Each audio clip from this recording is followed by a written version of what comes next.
Bismillahirrahmanirrahim. Assalamualaikum warahmatullahi wabarakatuh. Perkenalkan, nama saya Muhammad Rajali. Saya dari Fakultas Syariah Prodi Hukum Keluarga Islam. Saya sekarang semester 7. Di sini saya akan menjelaskan tentang kriteria awal bulan Hijriah.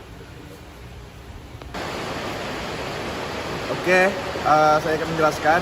Dalam penetapan awal bulan Qamariyah terdapat beberapa metode yang menjadi dasar dalam penentuannya, antara lain yaitu dengan menggunakan metode hisab dan ruqyat. Hisab merupakan sistem perhitungan yang didasarkan pada peredaran bulan dan bumi mengelilingi matahari. Menurut sistem ini, umur setiap bulan tidaklah konstan dan juga tidak beraturan. Contoh, artinya boleh jadi 2 bulan berturut-turut umurnya 29 atau 30 hari, seperti itu. Bahkan boleh jadi bergantian seperti menurut hisab urfi, dan dalam wilayah praksisnya sistem ini menggunakan data-data astronomis dan gerakan bulan dan bumi, serta menggunakan kaidah ilmu ukur segitiga bola. Nah, di sini saya menjelaskan tentang ruqyat. Ruqyat itu adalah sistem biasanya juga disebut dengan ruqyat al-hilal. Nah, ruqyat al-hilal itu suatu kegiatan yang dilakukan untuk melihat hilal atau bulan sabit muda setelah terjadi konjungsi atau ijtima di langit, atau bisa disebut dengan ufuk. Nah, sebelah barat sesaat setelah matahari terbenam menjelang awal bulan baru, khususnya menjelang Ramadan, Syawal dan Zulhijjah, untuk menentukan kapan bulan baru itu dimulai, seperti itu. Saya lanjutkan membahas awal bulan menurut perspektif ilmu falak adalah dengan menghitung terjadinya ijtima atau bisa disebut dengan konjungsi. Nah, di mana posisi matahari dan bulan memiliki nilai bujur astronomis yang sama, serta menghitung posisi bulan atau hilal ketika matahari terbenam pada hari terjadinya konjungsi itu. Nah, seperti itu. Dan juga tahun Hijriah.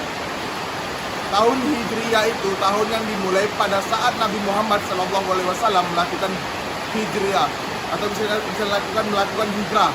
Nah, dari Makkah ke Madinah. Sedangkan perhitungan tahunnya didasarkan pada peredaran bulan mengelilingi bumi, dan awal bulan menggunakan penampakan bulan setelah terjadi ijtima pada saat matahari terbenam. Nah, dalam sistem penanggalan Hijriah, pergantian hari dimulai sesaat setelah matahari terbenam.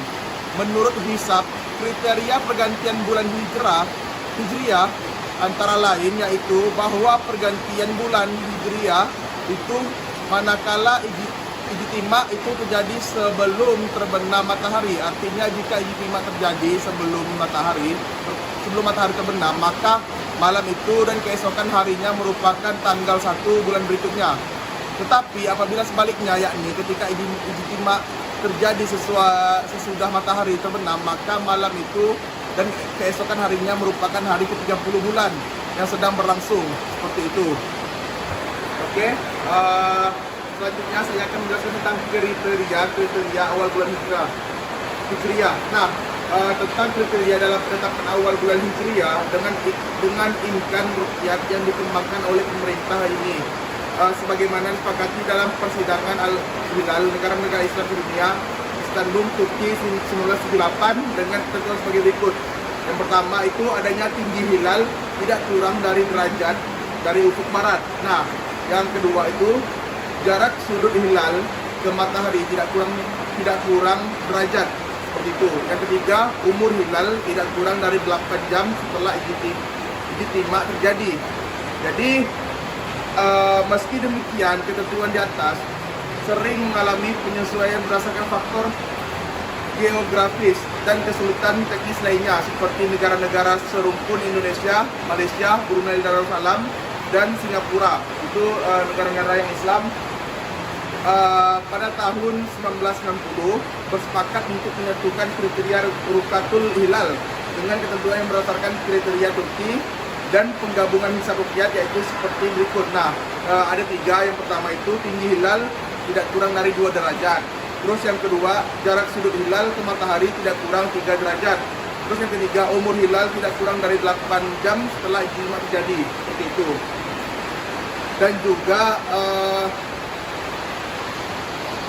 para ulama atau ahli hisab ruqyat Indonesia dan para perwakilan masyarakat Islam mengadakan penemuan yang membahas tentang kriteria income rukyat Indonesia. Nah, dan menghasilkan keputusan sebagai berikut. Adanya keputusan itu dapat 7 poin. Poin yang pertama itu adanya bahwa penentuan awal bulan Hijriah didasarkan pada sistem hisab hakiki, bi'at, takwi dan atau rupiah itu. Terus yang kedua, bahwa penentuan awal bulan Hijriah yang terkait dengan pelaksanaan ibadah yaitu awal Ramadan, Syawal dan Dzulhijjah ditetapkan dengan menghitungkan hisab hakiki, bi'at, takwi dan rupiah. Terus yang poin ketiga, bahwa kesaksian rukyah hilal dapat diterima apabila ketinggian hilal 2 derajat dan jarak ijtima ke ghurub matahari minimal 8 jam. Terus yang keempat, bahwa kesaksian rukyah hilal tidak dapat diterima apabila ketinggian hilal kurang dari 2 derajat. Nah, 2 derajat maka awal bulan dasarkan istikmal begitu. Terus poin yang kelima, bahwa apabila ketinggian hilal 2 derajat atau lebih, bulan dapat ditetapkan. Poin yang keenam, bahwa kriteria imkan rukyah tersebut akan diadakan penelitian lebih lanjut. Terus poin ketujuh, menghimbau kepada seluruh pimpinan organisasi kemasyarakatan Islam untuk mensosialisasikan keputusan ini. Nah, bahwa dalam pelaksanaan sidang isbat, pemerintah mendengarkan pendapat dan organisasi masyarakat dan para ahli seperti itu. Mungkin itu saja yang saya jelaskan. Oke, baiklah, mungkin hanya itu saja yang dapat saya sampaikan. Kurang dan lebihnya mohon maaf. Saya Muhammad Ghazali pamit undur diri. Mohon maaf bila ada kata yang salah atau kelemahan. Terima kasih. Assalamualaikum warahmatullahi wabarakatuh.